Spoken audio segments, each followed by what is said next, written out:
नमस्कार, मैं हूं प्रदीप विश्वकर्मा और आप देख रहे हैं आज का मुद्दा। आज के मुद्दे में हम बात करेंगे लॉकडाउन पार्ट 5 की।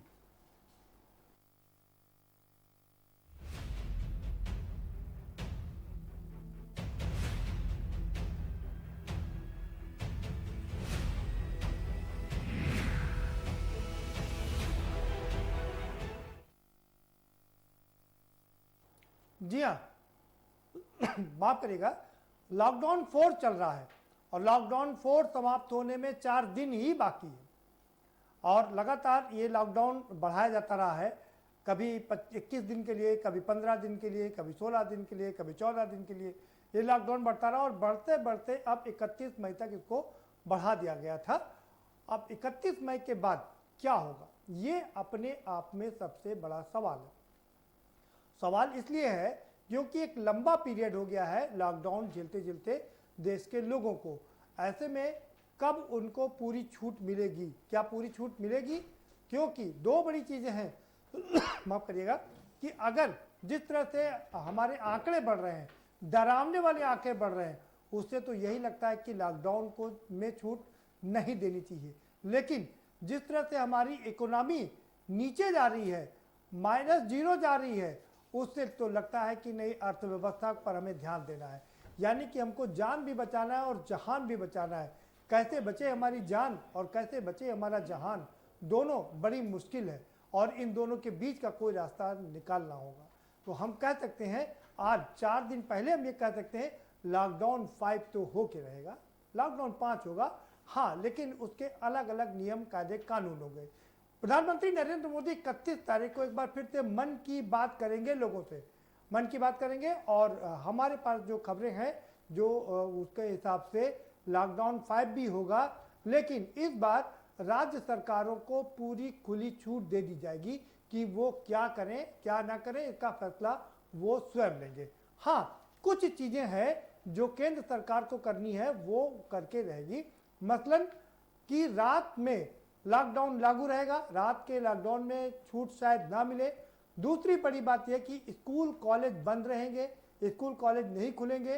तीसरी बात यह है कि अंतर्राष्ट्रीय उड़ानें भी नहीं चलेंगी। राष्ट्रीय उड़ानें शुरू हो गई हैं और उनमें इजाफा हो सकता है। ट्रेनें शुरू हो गई हैं, ट्रेनों की संख्या बढ़ाई जा सकती है, ये चीज़ें हैं। लेकिन बाकी चीज़ें खुले या ना खुले, इसका अधिकार राज्य सरकारों को दे दिया जाएगा। मल्टीप्लेक्स खुले ना खुले, शॉपिंग मॉल का क्या होगा, धार्मिक जो हमारे स्थल हैं उनका क्या होगा, इन सब चीज़ों के लिए राज्य सरकारों को कह दिया जाएगा कि आप अपने हिसाब से इनको संभालिए और अपने हिसाब से वहाँ पर डिसीजन लीजिए। क्योंकि राज्य सरकारें लगातार मांग कर रही हैं कि हमें ज़्यादा अधिकार मिलने चाहिए। ऐसे में केंद्र सरकार शायद यही सोच रही है कि अब समय आ गया है कि राज्य सरकारों को ये मोहलत दे दी जाए कि वो अपने अपने हिसाब से इसको चलाएं। लेकिन चूंकि जिम्मेदारी केंद्र की है, तो ऐसे में तमाम उन चीज़ों पर पाबंदी लगी रहेगी जो केंद्र चाहता है। यानी कि मतलब रात के उसकी बात करें या हम अंतर्राष्ट्रीय उड़ानों की बात करें या और चीज़ों की बात करें, वहाँ पर पाबंदी जारी रहेगी। अब सवाल ये उठता है कि अगर लॉकडाउन 5 होता है तो कब तक होगा, ये अपने आप में बड़ा सवाल है। यूँ तो एक राज्य ने पहले ही 30 जून तक लॉकडाउन बढ़ा दिया है, लेकिन हम आपको बता दें कि अगला लॉकडाउन भी 15 दिन का ही होगा। यानी कि 15 जून तक लॉकडाउन की सीमा बढ़ाई जाएगी। वो क्योंकि जो वैज्ञानिकों का दावा है कि जुलाई में इसका संक्रमण बहुत तेज से होगा, सेकेंड फेज होगा। हम अभी फर्स्ट फेज के मिडिल में है और सेकेंड फेज इसका जुलाई में होगा और ये भयानक होगा। ऐसे में लॉकडाउन पूरी तरीके से खोल देना किसी भी कीमत पर मुनासिब नहीं होगा। हम इसी पर चर्चा करेंगे, कितना खुलेगा, कितना नहीं खुलेगा, क्या वास्तव में लॉकडाउन 5 होगा जैसे हमेशा से के न्यूज़ आपको पहले से ही बताता रहा है, क्या इस बार भी उसकी भविष्यवाणी सच होगी, क्या उसकी जो बातें हैं वो सच तब होगी, इस पर चर्चा करेंगे। हमारे साथ खास मेहमानों का पैनल जुड़ चुका है, लेकिन उससे पहले हम आपको एक रिपोर्ट दिखा देते हैं। ये रिपोर्ट देखिए, समझिए इसकी गंभीरता को, उसके बाद इस पर चर्चा करें।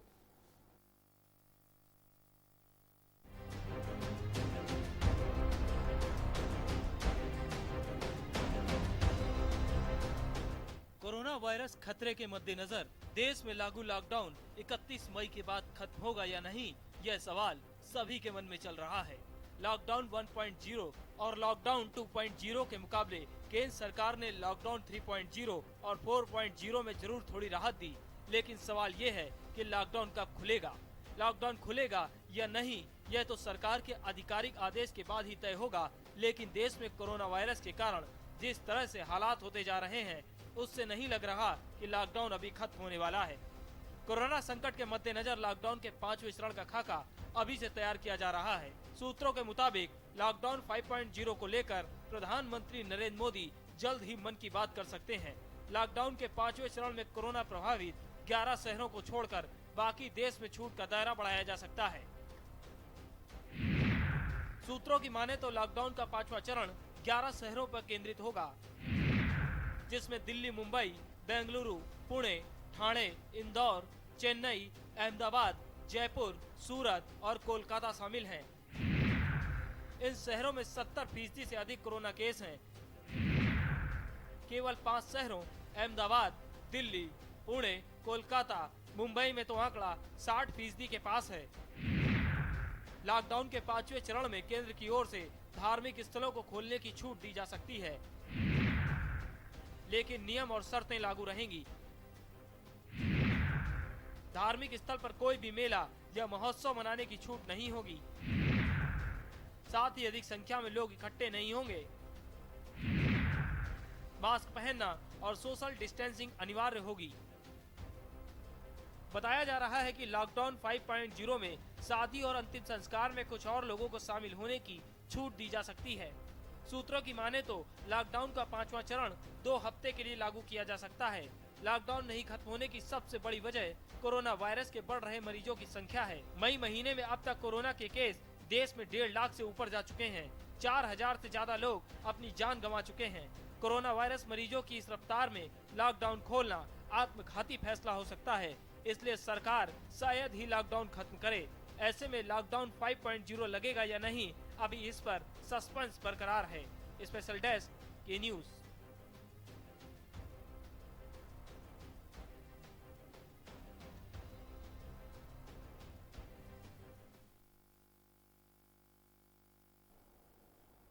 जी हाँ, लॉकडाउन पार्ट 5 हमारे हिसाब से लॉकडाउन पार्ट 5 होगा, 15 दिनों का होगा।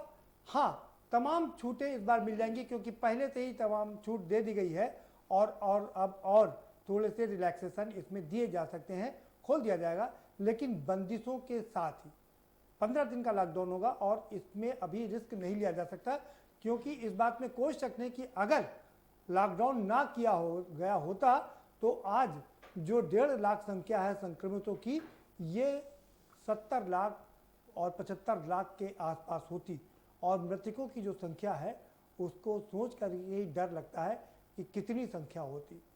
और यही कारण है कि चूंकि विपक्ष चाहे जितना कहे कि लॉकडाउन फेलियर रहा है, लेकिन इसमें कोई शक नहीं कि लॉकडाउन पूरी तरीके से सफल रहा है और उसने जान को अच्छी तरीके से बचाया है। ये अलग बात है, जान नहीं बचा पाए हैं। जान बचाने के चक्कर में जहान नहीं बची इसलिए क्योंकि उद्योग बंद हो गए हैं, श्रमिकों को दिक्कत हुई है, लेकिन लॉकडाउन की वजह से काफ़ी फायदे भी हुए। इसी पर चर्चा करेंगे। हमारे साथ खास मेहमान हैं, हम उनसे आपका परिचय करा देते हैं। जासिर कमर अली साहब हमारे साथ में है, भारतीय जनता पार्टी के नेता है, स्वागत है आपका। पूर्व IPS अधिकारी हमारे साथ जुड़ गए सूर्य कुमार शुक्ला जी, आपका भी स्वागत है। मनोज मिश्रा हमारे साथ जुड़े हुए हैं, वरिष्ठ पत्रकार हैं, स्वागत है मनोज जी आपका। और 2 खास मेहमान हमारे साथ कानपुर स्टूडियो से जुड़े हुए हैं, संदीप शुक्ला कांग्रेस के नेता हैं, स्वागत है संदीप जी आपका। और साथ ही साथ हमारे साथ में NK सिंह साहब भी जुड़ चुके हैं, पूर्व संयुक्त आयुक्त है, आपका भी बहुत स्वागत है NK सिंह साहब। सीधा रुक करेंगे जासिर कमर अली साहब, क्या समझते हैं कमर अली साहब, क्या अंदाजा है आपका, क्या लग रहा है आपको? देखिए, जो भी फैसले होते हैं हमारी प्रधानमंत्री जिस तरह से जनता कर्फ्यू का पहले ऐलान किया, जो भी चीज़ें होंगी वो आवाम की बेहतरी के लिए होंगी। फिर लॉकडाउन हुआ, आपने देखा लॉकडाउन के बाद जो भी सारे प्रोसीजर चले वो जनता आवाम के लिए था।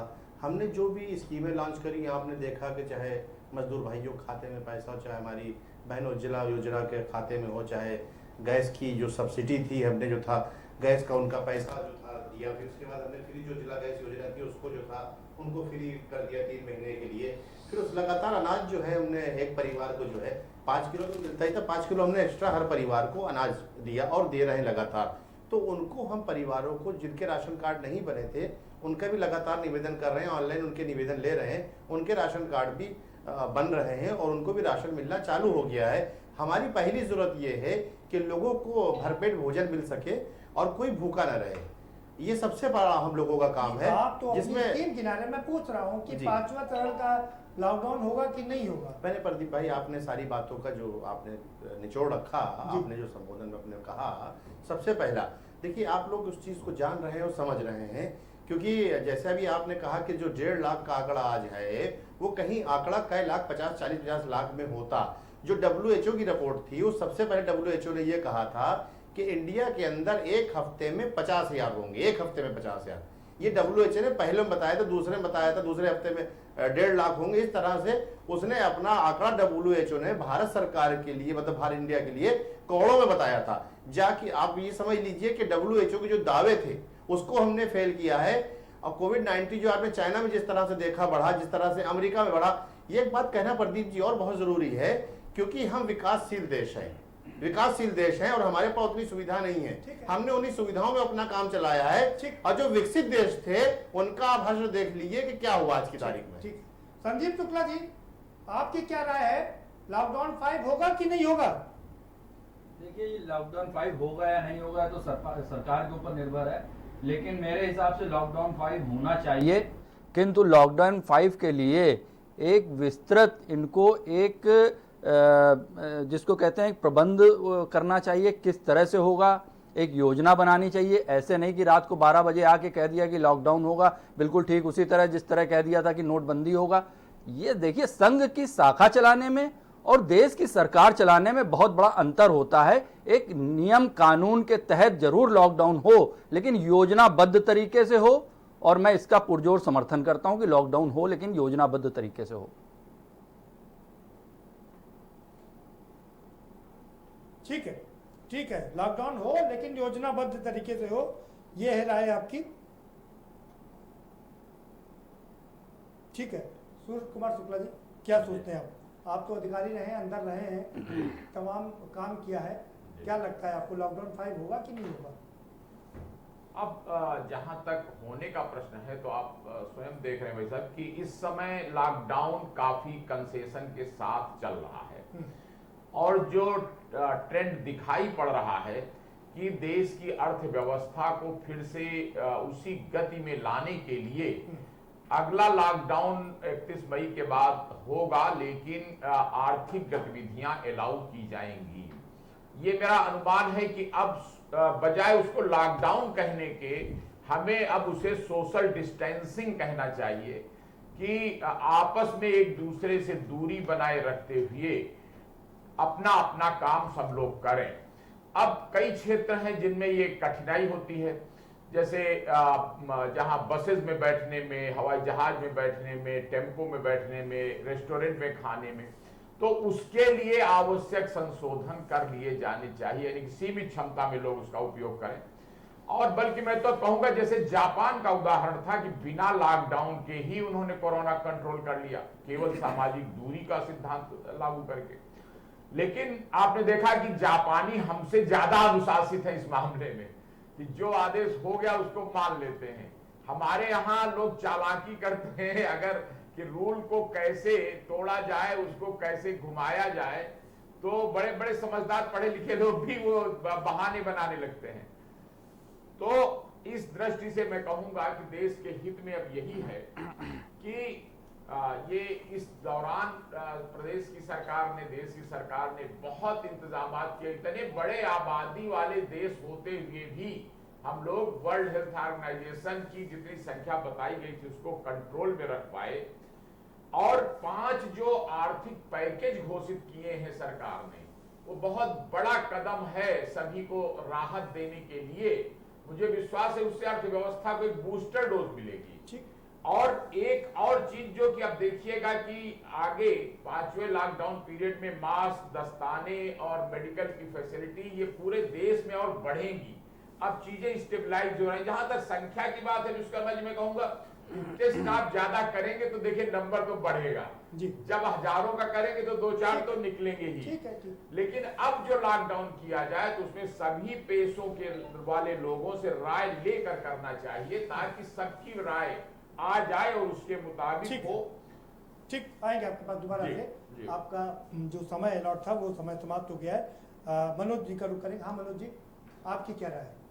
हम लोग इत्तेफाक की बात है कि लगातार जब लॉकडाउन बढ़े हैं उससे पहले हम लोगों ने के न्यूज़ पे 1-2 दिन पहले ही चर्चा बराबर की 4-5 दिन पहले चर्चा की है। और चर्चा की और करने के बाद अनुमान में कहीं न कहीं सही ही पाया गया है। जी। देखिए लॉकडाउन बढ़ेगा और इसमें कोई दो राय नहीं, पर लॉकडाउन में जैसे 2 के बाद जान और जहान का जिक्र 3 से शुरू हो गया था। जी। हम लॉकडाउन 5-0 में जाने से पहले या जाने के बाद सरकार की देखिए 7 से 7 जिस तरीके से हर जगह छूट दी गई है और लोगों का अधिकतर जो निजी कार्य है या जरूरी कार्य है वो निपट रहा है और स्वयं से लोग इस बात का अनुपालन कर भी रहे हैं, चाहे सोशल डिस्टेंसिंग हो, मास्क पहनना, सैनिटाइजेशन यूज करना या ऑफिस में भी उस तरीके से 25-30-40% कर्मचारी ही बुला रहे हैं, काम कर रहे हैं, बाकी होम फ्रॉम वर्क कर रहे हैं। लेकिन एक होने वाली चीजों में चर्चा कर लीजिए प्रदीप जी, जब आपकी डोमेस्टिक फ्लाइट शुरू हो गई 1 जून से ट्रेन शुरू होने जा रही है तो इंटर डिस्ट्रिक्ट और इंटर स्टेट प्राइवेट वाहनों से लोगों को आवश्यकता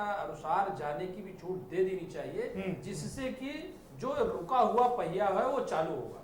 बिल्कुल। दूसरी बात जो हम बार बार जिक्र कर रहे हैं कि साहब अब काम की शुरुआत, देखिए काम की शुरुआत हो चुकी है, अब उसमें स्पीड आ रही है, लोग समझ रहे हैं, लेकिन लॉकडाउन रहेगा, जून में भी रहेगा और हम लोग उम्मीद करते हैं कि जैसे WHO या इससे पहले आपने देखा गृह मंत्रालय की बार बार रिपोर्ट आती रही और इसमें कोई शक नहीं कि 15 दिन तक और हमें लॉकडाउन देखना पड़ेगा, पर शर्तों के अनुसार, छूट के अनुसार हम तैयार हैं करने को, लेकिन सरकार उन चीजों पर भी विचार करे जैसे मेडिकल OPD अभी भी 90% बंद है। हाँ। जरूरी है वो बहुत जरूरी है ताकि लोगों को लाभ मिल सके। कोविड-19 की बीमारी के अलावा दैनिक बीमारियां भी लोगों की है जिससे लोगों को राहत मिलना बहुत जरूरी है, चाहे लखनऊ शहर हो या बाकी भी अन्य शहरों की हम बात कर लें। आज लोगों का बहुत बड़ा उपचार और कुछ दर मृत्यु भी बढ़ गई है प्रदीप जी, जो संक्रमण नहीं भी थे लेकिन चाहे दुर्घटना बस कह ले या BP या शुगर की वजह से, तो ये 2 समस्याएं मुझे लगती हैं कि लॉकडाउन 5 में लोगों को बिल्कुल ठीक कहा आपने कि लॉकडाउन 5 में छूट भी मिलनी चाहिए, छूट लगातार मिल रही है और छूट का दायरा भी बढ़ाया जाएगा। लेकिन आपकी बात से मैं भी सहमत हूँ और मैंने शुरू में कहा कि लॉकडाउन 5 जरूरी है और ये चलता भी रहेगा। हमारे साथ में NK सिंह साहब भी हैं। NK सिंह साहब, क्या राय है आपकी? देखिए, क्या होगा 31 तारीख के बाद? लॉकडाउन तो बढ़ाना पड़ेगा, लेकिन लॉकडाउन बढ़ाने के साथ साथ हमें बड़े सुविचारित ढंग से इसको लागू करना और इसके साथ साथ आर्थिक गतिविधियों को बढ़ाना भी आवश्यक होगा। आर्थिक गतिविधियों को आइसोलेशन में जिस तरह बढ़ाया जा रहा है वो कदापि उचित नहीं है। उसको बढ़ाने के लिए हमें जो भी काम हम करें उसकी पूरी चेन तैयार करें। जहाँ तक अभी मैं न्यूज़ आपके चैनल पर ही देख रहा था कि 5 लाख मजदूरों को उद्यमियों ने आह्वान किया है, उनको बुलाया है।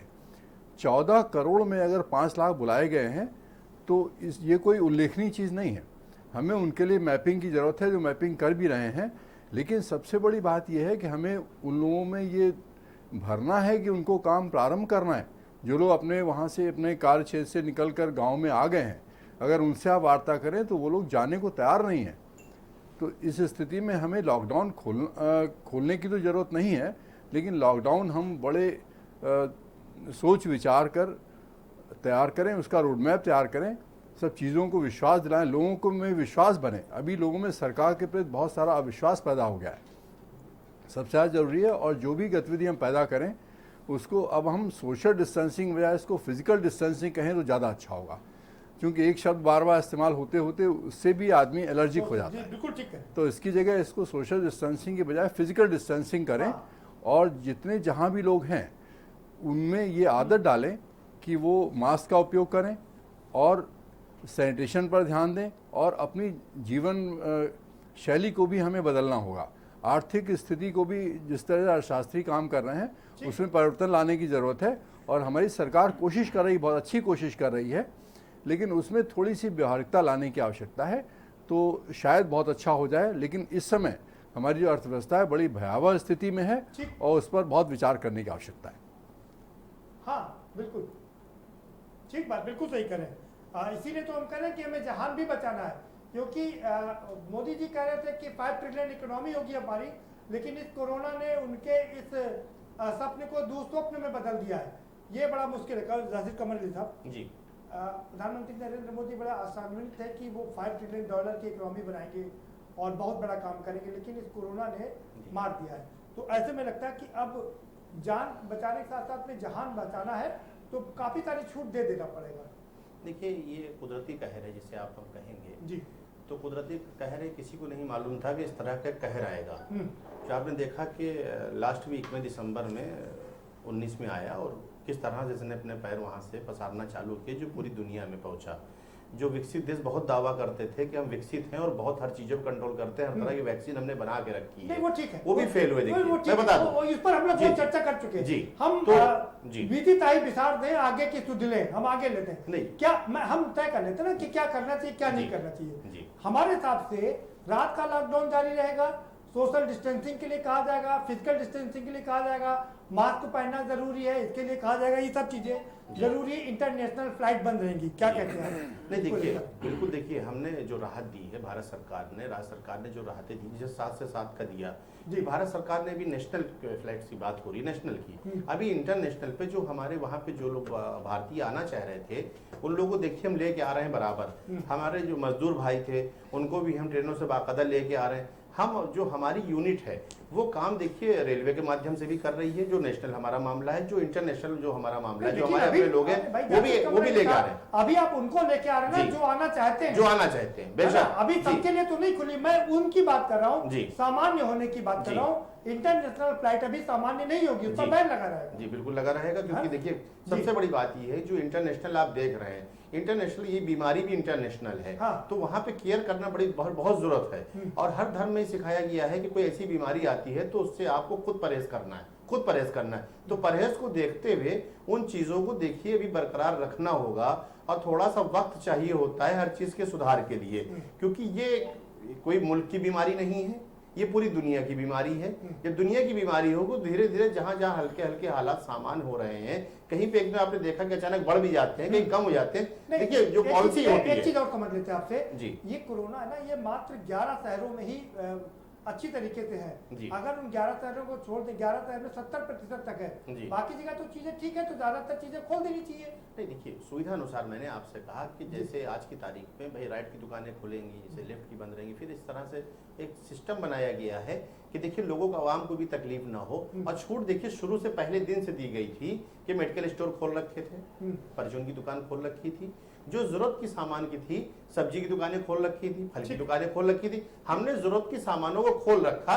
हमने अपने चाहे जनता कर्फ्यू हो चाहे लॉकडाउन हो, हमने उसमें सबको सारी सुविधा दी थी। ठीक है, ठीक। संदीप जी का रुख करेंगे। संदीप जी, अगर लॉकडाउन 5 होता है तो क्या चीजें आप देखेंगे कि और खुलनी चाहिए, क्योंकि हमको अर्थव्यवस्था भी बचानी है?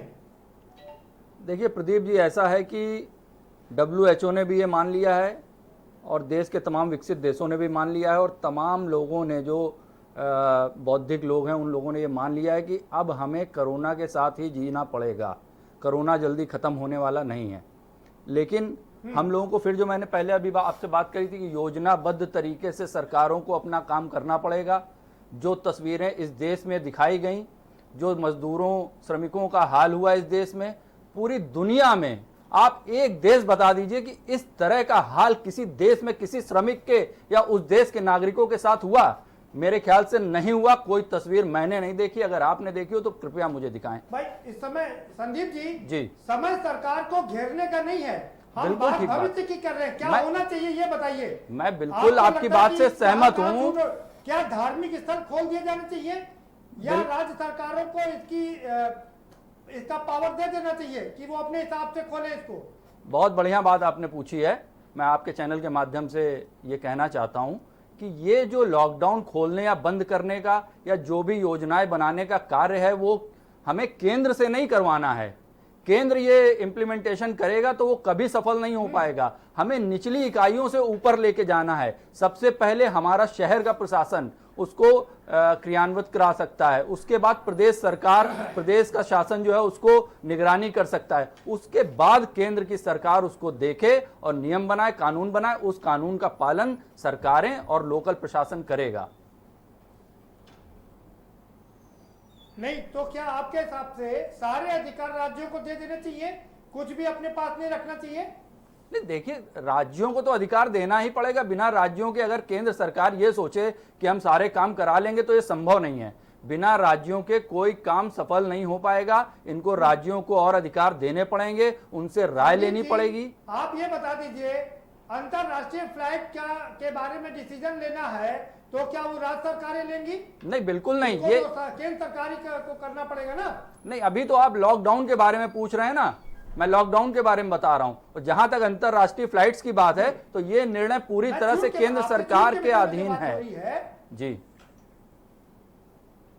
देखिए, फ्लाइट जो है वो तो केंद्र सरकार ही निर्णय लेगी, विमानपत्तन विभाग जो है वो निर्णय लेगा और उसमें एक्सपर्ट से राय लेके वो लागू करना पड़ेगा। लेकिन इसके लिए सिर्फ हमारे देश को, अगर हमारा देश इस पे राजी हो जाता है तो उससे काम नहीं चलेगा। दूसरे और तमाम देश भी इसके लिए राजी हैं कि नहीं हैं अपनी इंटरनेशनल फ्लाइट्स चालू करने के लिए, ये उस पर निर्भर करता है। जी चलिए, ठीक है, आएंगे दोबारा से आपके पास, बने रहिए हमारे साथ में। रुक करेंगे जरा सूर्य कुमार शुक्ला जी का, सूर्य जी से समझने की कोशिश करें। सूर्य जी, क्या है ये लॉकडाउन अगर 5 होता है तो अभी भी तमाम बंदिशों के साथ में ही होगा, लेकिन कई चीजें खोलने की भी जरूरत है क्योंकि जहान भी बचाना है। बिल्कुल। क्या अब मैं आपसे ये जानना चाह रहा हूँ, राज्यों को अधिकार देने का केंद्र सरकार ने मन बना लिया है।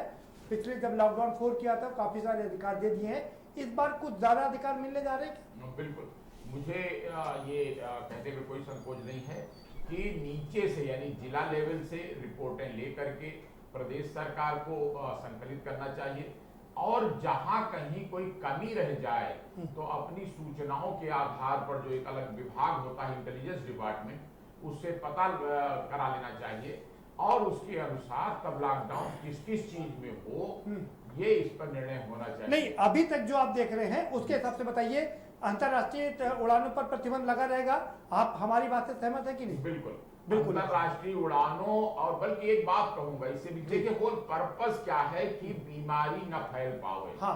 तो उसका एक तरीका सबसे अच्छा है कि चाहे ट्रेन में हो चाहे बस में हो, सब जगह वो मशीन आ गई है जिससे नाप लेते हैं कि बुखार है कि नहीं, आदमी बीमार है कि नहीं। उस बीमार आदमी को अस्पताल भिजवा दीजिए और बाकी लोगों को रवाना कर दीजिए। लेकिन अभी उतना इंतजाम हमारे पास है नहीं ना। हाँ। ट्रेनों की बात कर रहा था, ट्रेन के लिए ये कहा जा रहा है कि कुछ और ट्रेनों का दायरा बढ़ाया जाएगा। हाँ। लेकिन अभी पूरी तरीके से ट्रेनें खुलेंगी नहीं। हाँ, तो ये जरूरत के अनुसार इसको बढ़ाना चाहिए, उचित है। ठीक है, एक सबके सवाल और लेता मैं आपकी बात भी समझूंगा। धार्मिक स्थलों की बात कर लेता हूँ, क्या धार्मिक स्थल खोल देना चाहिए? कर्नाटक ने धार्मिक स्थल खोल दिए अपने, उन्होंने कहा कि हम 1 जून से खोल देंगे। बस धार्मिक स्थलों का केवल एक ये है कि आपस की दूरी, जो वैयक्तिक दूरी है उसको दृढ़ करते हुए उनको खोला जाना चाहिए। और एक और जो इस बीच में समस्या पैदा हो गई है तमाम मजदूरों की, जो अभी भाई साहब कह रहे थे, तो उसमें ये होना चाहिए कि एक सुनिश्चित रोजगार योजना जरूर चलाई जानी चाहिए, चल रही है, लेकिन उसको और विस्तृत करने की जरूरत है। शहरों में भी तमाम लोगों की नौकरी चली गई है। कुमार जी, बोर्ड बन रहा है, प्रवासी बोर्ड बन रहा है, सारे जो मजदूर हैं, बहुत सराहनीय काम हुआ है जी, ये बहुत सराहनीय काम हुआ है। इसी को आगे बढ़ाना चाहिए ताकि कोई आदमी बेरोजगार न रह जाए, उससे देश मजबूत बनेगा, अर्थव्यवस्था मजबूत बनेगी। और एक और फायदा हुआ है कि इधर चेतना जागी है लोगों में स्वास्थ्य के प्रति, और साथ में रोजगार की समस्या कितनी विकराल है ये सबको पता चला। तो इसका समाधान करने की तरफ सब सरकारें बढ़ रही हैं। मैं एक और इंगित करूंगा, तमाम लाखों करोड़ों गैलन पानी रोज जो ये नदियों से बहता चला जा रहा है, एक एक बूंद इसका सिंचाई के लिए वो जो स्कीम चली थी रिंग कैनाल के रिंग रिवर, कि उसमें सारी सब नदियों जोड़ को दिया जाए। अटल बिहारी वाजपेयी जी ने जो हाँ, शुरू किया था तो कि उसमें नदियों को बहुत लोगों को जोड़ काम भी मिल जाएगा जी। और साथ में जल का उपयोग हो जाएगा। अभी बरसात आने वाली है, उसका पानी भी बह हाँ जाएगा। हाँ, बाढ़ नहीं आएगी। जी। एक और बात की, बैंकों में बहुत सारा पैसा अभी भी अनुपयोगी पड़ा, यद्यपि सरकार ने पैकेज चलाया है, लेकिन इस पैसे का सदुपयोग जी। अभी तक केवल सरकार अपने बजट का उपयोग कर पाती है। ठीक। तो इसके लिए जितना ज्यादा हो सके बैंकों को कुछ स्थानीय नियंत्रण में भी देना पड़ेगा, जिला ठीक। लेवल पर ठीक। और प्रदेश लेवल पर। दोबारा से आपके पास जी। आएंगे। मजबूरी है, हमको एक ब्रेक के लिए जाना पड़ेगा, एक छोटा सा ब्रेक लेंगे और ब्रेक के पार आएंगे तो चर्चा के सिलसिले को इसी तरह से आगे बढ़ाएंगे कि लॉकडाउन 5 अगर होता है तो उसमें क्या क्या चीज़ों में और छूट मिल सकती है। हमारे हिसाब से राज्य सरकारों को ज़्यादा से ज़्यादा अधिकार मिल जाएगा, केंद्र सरकार कुछ अधिकार अपने पास में रखेगा, उसमें बंदिशें रहेंगी, यानी कि जो इंटरनेशनल फ्लाइट है वो अभी बैन रहेंगी और ट्रेनें थोड़ी बढ़ेंगी, लेकिन पूरी तरीके से इसको नहीं खोला जाएगा।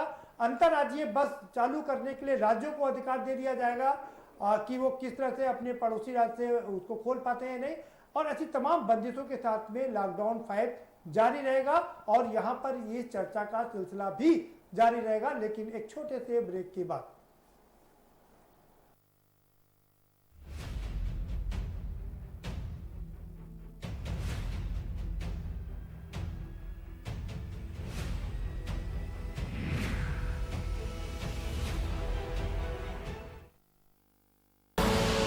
आप देख रहे हैं के न्यूज, खबरों का सारथी।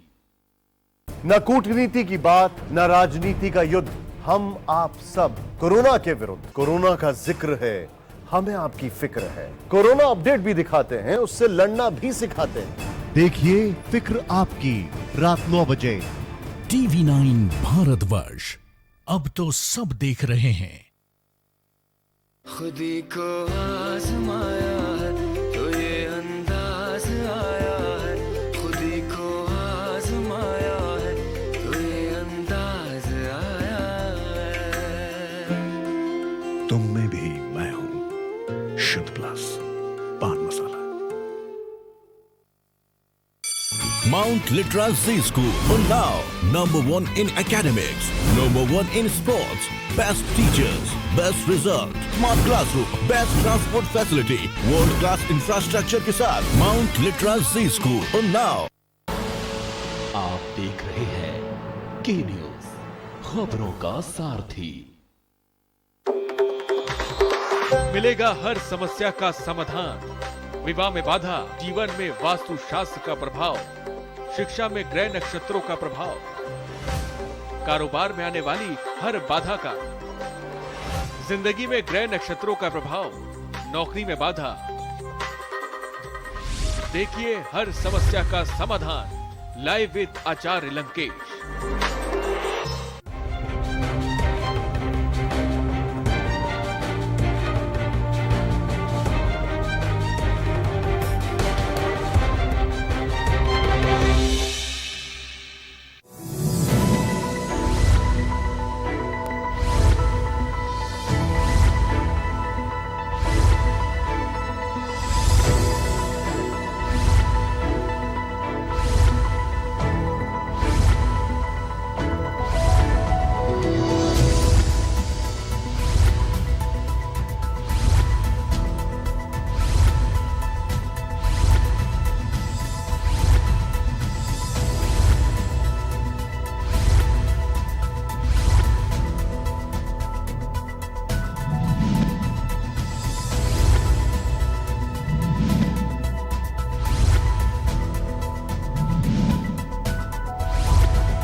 आप देख रहे हैं के न्यूज, खबरों का सारथी।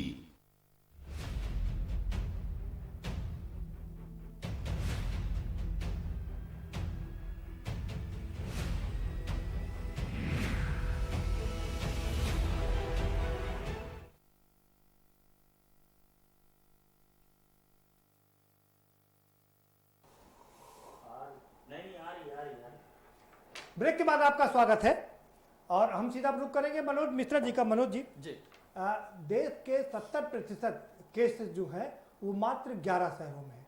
और अगर हम इसको और थोड़ा सा कम करें तो 60% केस मात्र 6 राज्यों या 5 शहरों में है, हम कह सकते हैं। तो क्या लगता है कि बाकी जगह पर सारी चीज़ें, ज़्यादा से ज़्यादा चीज़ें खोल देना चाहिए सरकार को? नहीं, मुझे दरअसल ये सवाल कुछ प्रतिभा इस तरीके से कि जिन हम 11 शहर या 7 शहर की बात कर रहे हैं, वो शहर कहीं के इकोनॉमिक दृष्टिकोण से लगभग 50-60 सालों से डेवलप्ड भी हैं, रोजगार भी वहीं मिलता रहा, कारपोरेट सेक्टर और कंपनियां वहीं चलती रही हैं। तो और अगर वहाँ पे ये संख्या बढ़ी हो तो सरकार को ज़्यादा से ज़्यादा, चाहे महाराष्ट्र, बॉम्बे हो, चाहे कलकत्ता हो, अहमदाबाद हो, दिल्ली हो या हम लखनऊ की बात कर लें, इन सबको सावधानी बरत कर, चूंकि चीज़ों आपको रिस्टार्ट करनी है। बीच में एक बात और थी कि जैसे क्या चालू करना और क्या नहीं चालू करना है। देखिए, चालू करने में अब हर बार, पहले लॉकडाउन बाद आपने देखा होगा कि जब तक सीएम के साथ ऑब्जर्वेशन रिपोर्ट होम को या पीएम को नहीं मिलती थी, उसके बाद दूसरे, तीसरे, चौथे लॉकडाउन में वो कुछ भी नया करने को तैयार नहीं होते थे। पहले रिपोर्ट लेते थे, फिर उसको इम्प्लीमेंट करते थे। राज्यों को पूरी तरीके से कोरोना त्रासदी में छूट नहीं दी जा सकती है।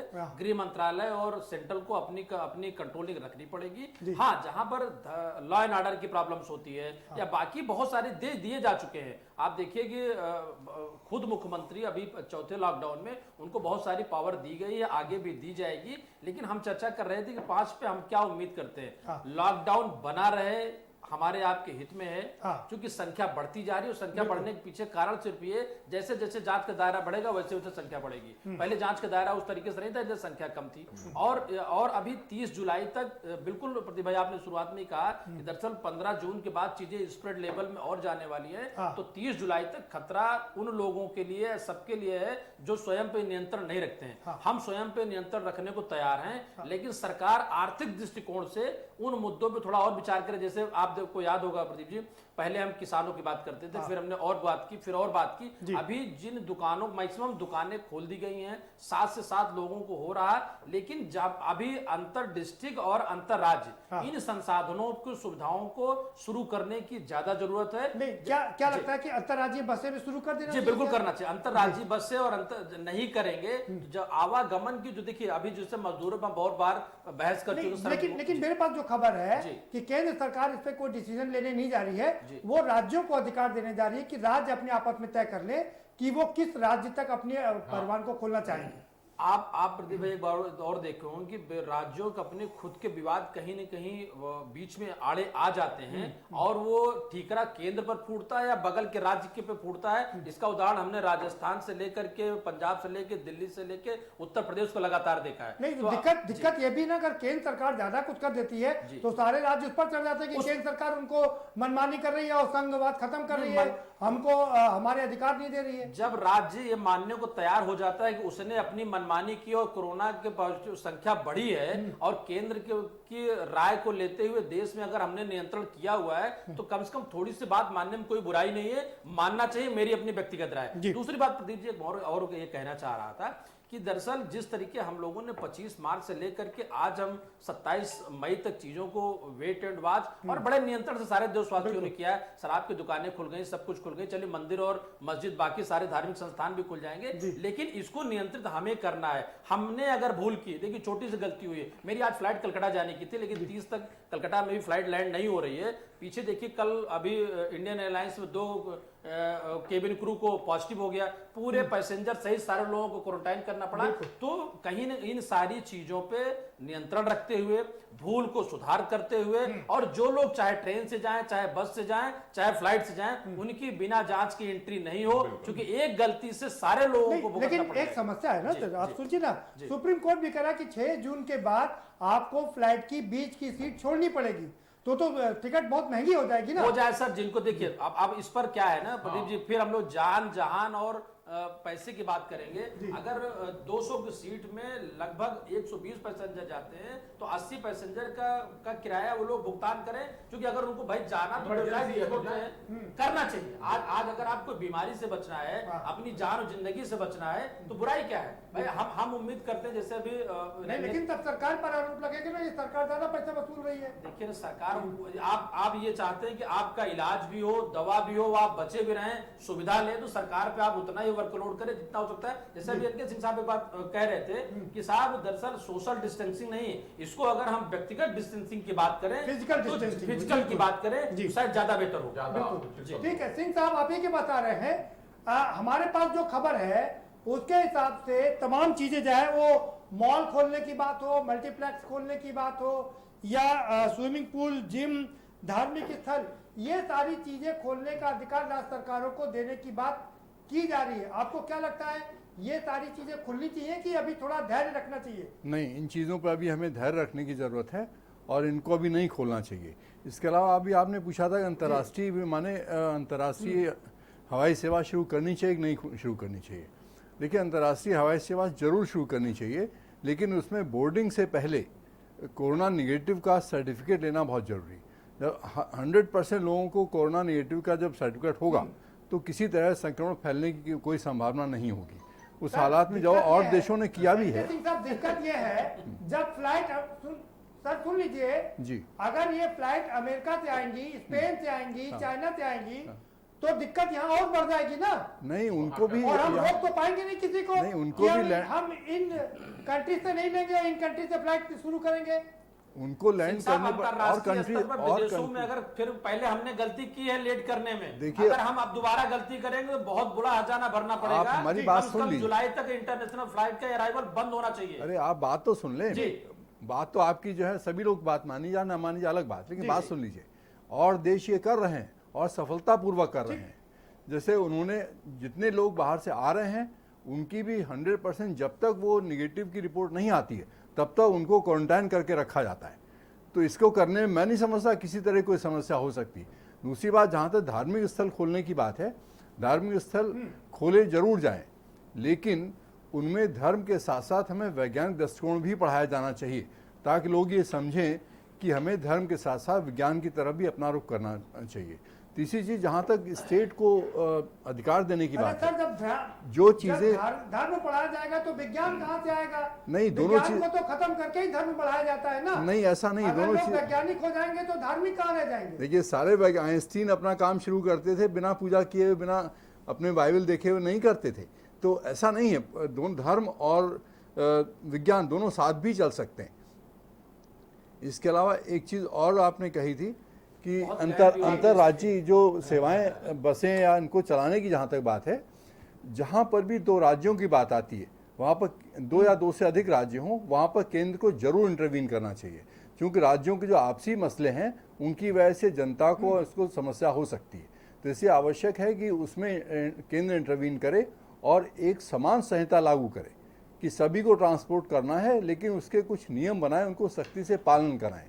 इसके अलावा एक चीज़ मैं और कहना चाहूँगा कि आपको डिसेंट्रलाइजेशन करने की बहुत आवश्यकता है। जो आप चीज़ों को डेलीगेशन ऑफ पावर ज़्यादा करें, इम्प्लीमेंटिंग एजेंसी भले स्टेट रहे, लेकिन इम्प्लीमेंट करने का स्तर ग्राम पंचायत से शुरू होना चाहिए। जब ग्राम पंचायत से चीज़ें शुरू होंगी तो हमें इतनी ज़्यादा, हर चीज़ जो यहाँ क्या होता है, हर चीज़ डीएम साहब, हर चीज़ डीएम साहब के पास इतना ना समय होता है, ना वो सोचते हैं। मैं हर एक बात बता रहा हूँ, और समिति बनाने का जहाँ तक सवाल है, आयोग बनाने का सवाल है, इनको भी नहीं बनाना चाहिए। हमारे पास पहले से ही व्यवस्था मौजूद है। अगर आप उन व्यवस्थाओं को देख लें तो कोई आवश्यकता किसी आयोग की नहीं, केवल उसको एक्टिवेट करने की जरूरत है। जिसको एक्टिवेशन से काम चल सकता है, उसमें कोई आवश्यकता नहीं आप नया काम शुरू करें। एग्री करता हूँ, हाँ।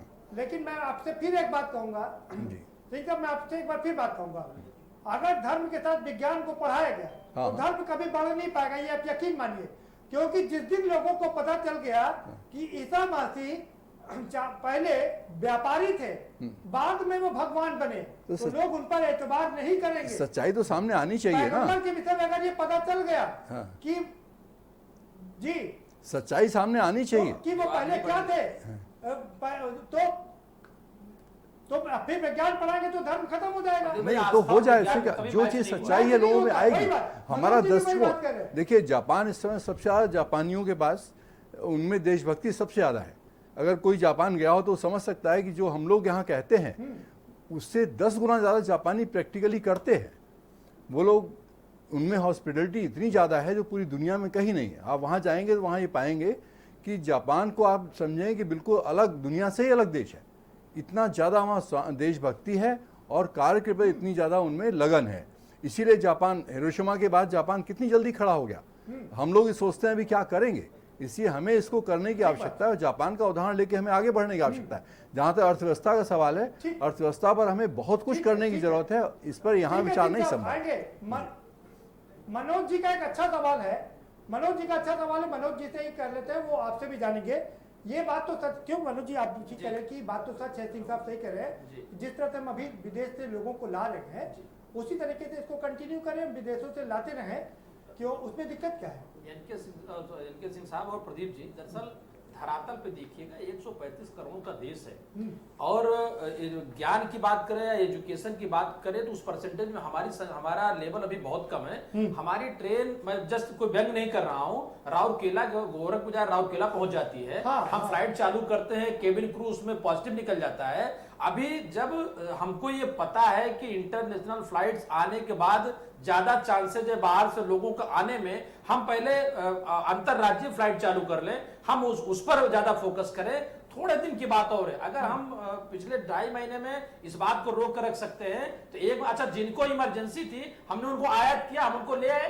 आप प्रदीप जी देखिए, जो आने वाले लोग थे, जिनको लगा हम उनको बाहर थे, उनको हम लेकर के आए, क्वारंटाइन के बाद हम उनको घर भेजे। क्या आपको अपनी कॉम्पिटेंसी भरोसा नहीं है? जो भी पैसेंजर हैं उनको टूर एंड ट्रेवल के लिए ओपन करना जरूरी नहीं है, वरना बीमारी की दर बढ़ेगी। क्या आपको ये कहना, आपका ये कहना है कि जितने लोग को हम पहले लॉकडाउन 1 से पहले लाना चाहिए था, वो हम ला करके अपने आप को बंद कर ले और बीमारी रुकने का इंतजार करें? क्या आप यही करें? क्या बिल्कुल करें, दरअसल बीमारी रुकने का नहीं भी इंतजार करें, कम से कम हम उस लेवल पर, जैसे अभी कहा जा रहा है कि आने वाला जुलाई बहुत कठिन होने जा रहा है, क्योंकि प्रदीप जी आपने देखा है कि अप्रैल के महीने में संख्या 10-10, 20-20, 50 बढ़ती थी, आज 6,000 7,000 पर डे बढ़ रही है और जिस तरीके से आंकड़े आ रहे हैं जून जुलाई में आंकड़े लाखों में बढ़ने वाले हैं, तो हम ऊपर से कहां बर्डे ले पाएंगे कि हम अभी अंतरराष्ट्रीय लोगों को ले आए, फिर अंतरराष्ट्रीय स्तर पर हमको जवाब देना पड़ता है उन कंट्री को, लोगों के जहाँ के वो रहने वाले। एक बहुत महत्वपूर्ण चीज, चलिए मनोज जी एक बात मैं कहना चाहूंगा, क्या आपको अपनी कॉम्पिटेंस से भरोसा नहीं है? हमने जो बात प्री कंडीशन, फाइनली आप ही की बात को आगे बढ़ा रहा हूं, आ रहा हूं जी। सर भरोसा है पर आपदा है, आप बात को समझिए। मैं आपदा की बात कर रहा हूं, मैं आपदा प्रबंधन की बात कर रहा हूं। आपदा प्रबंधन को, और आप खाली एक्ट देख लें आपदा प्रबंधन का, उसमें इतने अधिकार दिए हुए हैं कि हमें नए नियम लगाने करने की जरूरत ही नहीं है। लेकिन व्यावहारिकता ये है कि हमारे 10,000 की भीड़ लाती बांद्रा में, आप क्या बात कर रहे हैं?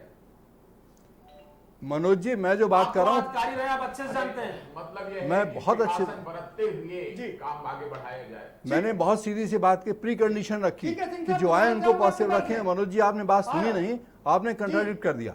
और मैं इसके अलावा भी आपको बता सकता हूँ, इसके अलावा कभी बात कर लीजिए तो मैं आपको समझा दूंगा क्या क्या चीज चाहिए। जो आप कह रहे हैं ना, परमिशन से बताइए। प्रदीप जी की परमिशन 1 घंटे तक लिमिटेड है। मैं आपसे बात करना चाहूंगा 1 घंटे नहीं 10 घंटे बात करूंगा और एक एक इशू पर बात करूंगा। मतलब ऐसी बात आसान नहीं है, आपने बहुत आसानी से कह दिया ये कर दिए। कभी इंटरनेशनल स्तर पर बाकी चीजें भी देख लीजिए। मैं एक इशू पर और भी बात करना चाहूंगा। एक दूसरे मुद्दे पर जाना जी। समय कम है प्लीज। समय कम, 1 घंटा है, मैं 10-10 घंटे बात करूंगा, एक एक इशू पर बात करूंगा, क्या आ रहा हूं, एक एक पॉलिसी पर बात करूंगा। आ रहा कमर साहब आ रहा हूँ, एनके सिंह साहब आपके पास आता हूँ। कमर साहब, क्या धार्मिक स्थल खोल देने चाहिए कि नहीं? देखिए, मिनिस्ट्री ऑफ होम अफेयर्स की गाइडलाइंस आपने देखा समय समय पे आई है और फिर आने जा रही है, उसका इंतजार करिए, क्योंकि फिर उसमें ये कहा जाता है, देखिए उसमें फिर ये कहा जाता है कि जो डीएम जो होता है, जिलाधिकारी जो होता है, फिर वो अपने हिसाब से परमिशन देता है। उसमें गाइडलाइंस पे जगह ये भी लिखा होता है कि डीएम नहीं करे, बात ये कह रहे हैं कि आपकी क्या राय है। देखिए हाँ, देखिए राय यहाँ बात मनुष्य की है। धार्मिक स्थल ठीक है, हम जिंदा रहेंगे जब भी तो हम धार्मिक स्थल में जाएंगे। सबसे बड़ी बात देखिए ये, हम जो फैसला करेंगे, हमारी हुकूमत जो फैसला करेगी, आप जो फैसला करेंगे, वो सबके हितों को देख के करेंगे।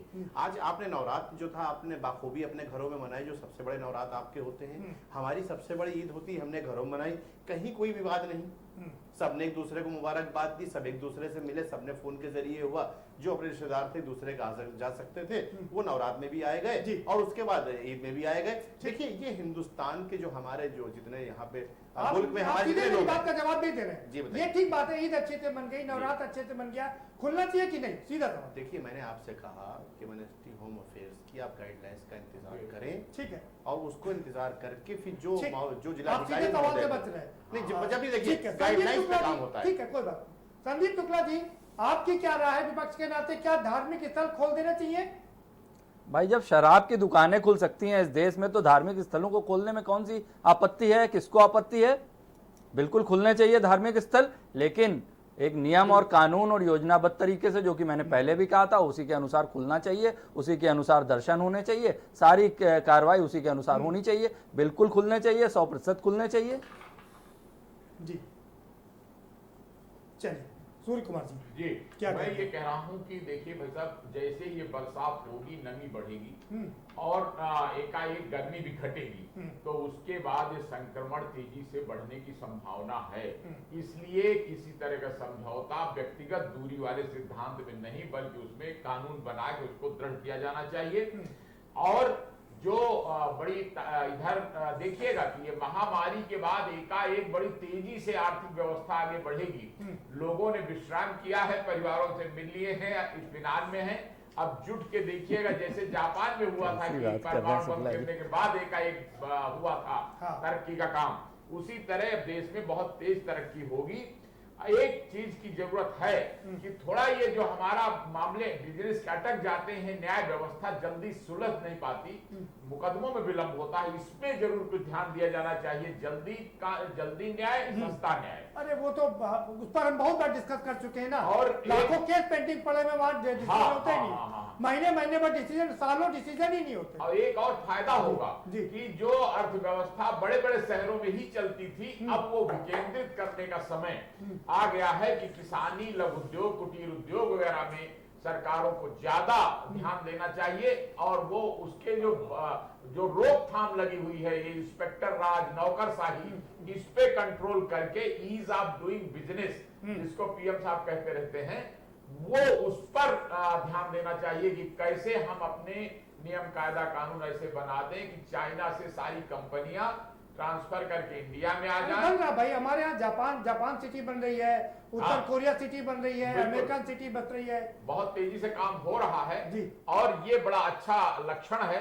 इसको गांव की तरफ जो गांधी जी के ग्राम स्वराज की कल्पना थी, वो साकार करने का समय आ गया है।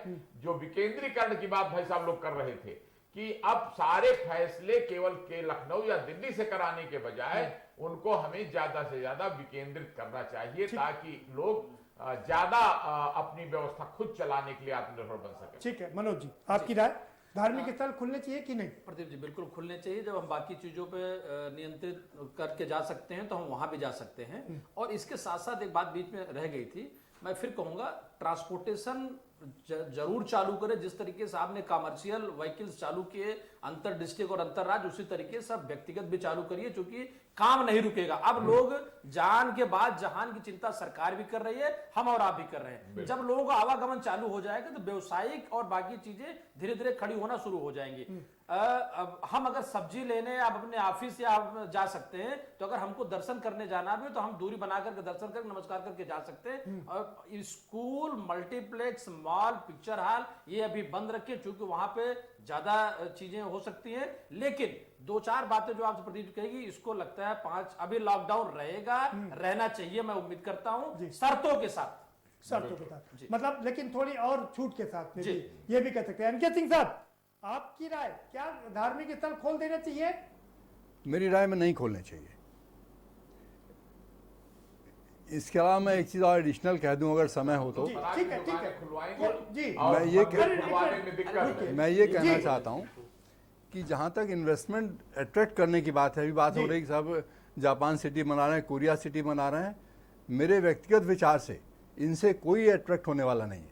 अट्रैक्ट करने के लिए जिन चीज़ों की आवश्यकता होती है, शायद अभी हमारा उधर ध्यान भी नहीं है। हमें अट्रैक्ट करने के लिए उनको फैसिलिटेट करना होता है, उनको लैंग्वेज प्रॉब्लम होती है, उनको यहाँ से डीलिंग से प्रॉब्लम होती है। हम खाली उनको सिटी दिखा के थोड़ी बुला सकते हैं। इसका उदाहरण देखना है तो नोएडा में देख लीजिए, NRI सिटी बना हुआ है, कितने इंडस्ट्री वहाँ चल रहे हैं इन्वेस्टमेंट लाने के लिए। और आज की तारीख में जो इन्वेस्टमेंट चाइना से हट भी रहे हैं, उनकी लास्ट प्रायोरिटी हिंदुस्तान है। जो प्रैक्टिकली हम अखबार से देख लेते हैं कि हम बहुत सारे लोगों को लेकर आ रहे हैं, लेकिन हमें एक एक आदमी को ट्रैप करना पड़ेगा, तब वो यहाँ पर इन्वेस्टमेंट आ पाएंगे। और ये आप स्टेट में भी देख लीजिए, जो स्टेट बहुत सारी फैसिलिटी देते हैं और जहाँ तक ईज ऑफ डूइंग बिजनेस की बात है, उसके बाद ही इन्वेस्टमेंट पॉसिबल है। और ईज ऑफ डूइंग बिजनेस में हिंदुस्तान का स्थिति क्या है, नहीं, ये मैं शायद आपसे 107वीं हालांकि वो सब, मेरा ये सवाल थोड़ा इस डिबेट से अलग हटके है, लेकिन फिर भी आपसे चलते चलते पूछ लेते हैं, क्या चाइना इसीलिए घबरा गया है क्योंकि उसकी ज्यादातर कंपनियां वहां से निकल के भारत की ओर कूच कर रही हैं, इसीलिए वो बॉर्डर पर गड़बड़ी कर रहा है? नहीं, बिल्कुल नहीं।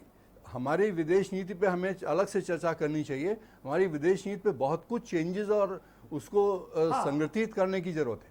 हम विदेश नीति पर बिल्कुल गलत रास्ते पर चल रहे हैं, ये मेरा फर्म बिलीफ है। एक एक जितने भी हमारे सेक्टर्स हैं, जितने हमारे साथ जो नेबर हैं, नेबर के साथ हमारी जो पॉलिसी होनी चाहिए उसको हमें रिव्यू करना चाहिए। इवन हमारा जो नेपाल जिसके ऊपर हम कंट्रोल करते थे, आज नेपाल भी हमें आंखें दिखा रहा है। इसका मतलब कहीं ना कहीं हम विदेश नीति पर भी पीछे हट रहे हैं। इसके अलावा जितने वर्ल्ड ऑर्गेनाइजेशन हैं, उन ऑर्गेनाइजेशन के साथ हमारे क्या रिलेशन होने चाहिए, उन पर भी हमें रिव्यू करने की ज़रूरत है। मैं नहीं जानता विदेश नीति है उनका विभाग करता होगा, मैं नहीं जानता क्या कर रहे हैं, लेकिन मेरा व्यक्तिगत विचार ये है कि उसमें बहुत गहन अध्ययन और गहन विचार विमर्श के बाद निर्णय लेने की आवश्यकता है। ठीक है, बहुत शुक्रिया आप सभी मेहमानों का, बहुत शुक्रिया इस चर्चा में शामिल होने के लिए। तो कुल मिलाकर के चर्चा का जो अभी तक सारांश है वो यही है कि लॉकडाउन 5 होना चाहिए, जरूर होना चाहिए और हमारे हिसाब से होके रहेगा, लेकिन तमाम शर्तों के साथ में और तमाम छूट के साथ में। यानी कि बहुत सारी जो पाबंदी पहले लगाई गई थी उसमें काफी सारी छूट और दी जानी चाहिए। राज्यों को ज्यादा अधिकार दिए जाने की संभावना है, हमने अपने दर्शकों को दिखाया है। और उसके साथ साथ में तमाम बंदिशें अभी भी जारी रहेंगी, जैसे स्कूल कॉलेज अभी बंद रहेंगे, इंटरनेशनल फ्लाइट अभी बंद रहेंगी, ट्रेन अभी पूरी तरीके से नहीं खोली जाएगी, सोशल डिस्टेंसिंग मेंटेन करने के लिए कहा जाएगा, मास्क जरूरी है इसके लिए कहा जाएगा। इन तमाम बंदिशों के साथ में लॉकडाउन 5 जारी रहेगा, लेकिन तमाम छूट भी मिलने जा रही है। फिलहाल इस कार्यक्रम में इतना ही, आप हमें दीजिए इजाजत और बाकी खबरों के लिए देखते रहिए के न्यूज इंडिया। गोल्डी मसाले जहां भी जाए